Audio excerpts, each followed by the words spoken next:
Water scarcity was listed by the World Economic Forum as one of the greatest global risks. Our population is relying more on surface water for drinking. We will need better ways to monitor the health of our surface water. This is critical from an ecosystems perspective, but also from a human health perspective.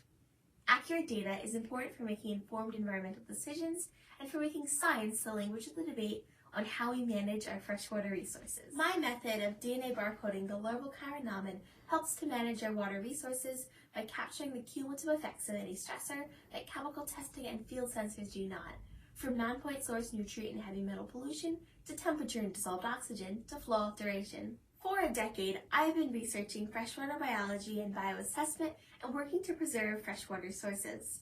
My research, data collection, and advocacy have led to environmental improvements, such as modifying a national pipeline construction project so that it minimizes disturbance to streams, and preserving ecologically significant wetlands and wildlife corridors. To stay current, I attend and present at professional conferences and teach. I am called upon as a resource and wrote the definition of macroinvertebrate for Encyclopedia Britannica. Today's bioassessment methods have limitations such as reliance on expert taxonomists, accuracy of reference material, and treatment of damaged samples. I began making improvements from developing monitoring devices to adapting precise genetic techniques. Using macroinvertebrates for bioassessment was popularized by Hilsenhoff in 1977. Currently, there are hundreds of bioassessment protocols used globally. However, expert error rates as high as 65% have been observed at the genus and species levels. There remains no global standard bioassessment method, especially one that leverages the power of DNA barcoding. I evaluated several macroinvertebrate families and observed chironomidae to be a common denominator across my sample sites, as well as across the globe. The chironomid is a versatile, holometabolous, free-living, benthic macroinvertebrate. They are extant in every continent, including Antarctica, and can be found at a great range of altitudes. I developed a microbiology method and found chironomidae to barcode well, unlike some macroinvertebrates that have inhibitors.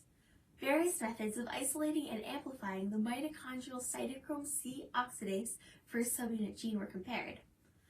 Once a microbiology process was established, I designed a statistical sampling plan to represent variation in geological, ecological, and land use factors. For analysis, I chose the Bland-Altman plot, a statistical tool for comparing two different methods of measurement. I compared my method using DNA barcoding and chironomidae to manual taxonomic identification by morphology.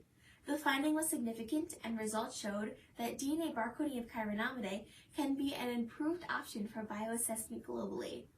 Additionally, linear regressions with historical health data and nutrient pollution showed statistical significance. Phylogenetic trees show how chironomidae have evolved to fit various ecosystem niches and how this can aid in bioassessment.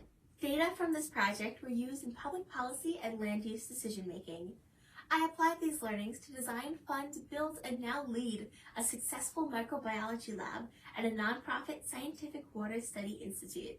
I used this lab to teach genetics and my bioassessment method. My method was successfully combined with GIS data to track non-point source pollutants and waterways that feed into a municipal drinking water source. DNA barcoding of chironomidae can be a new standard method that increases the accuracy, precision, and statistical power of waterway health data. DNA barcoding of chironomidae can improve our management of an increasingly scarce water resource.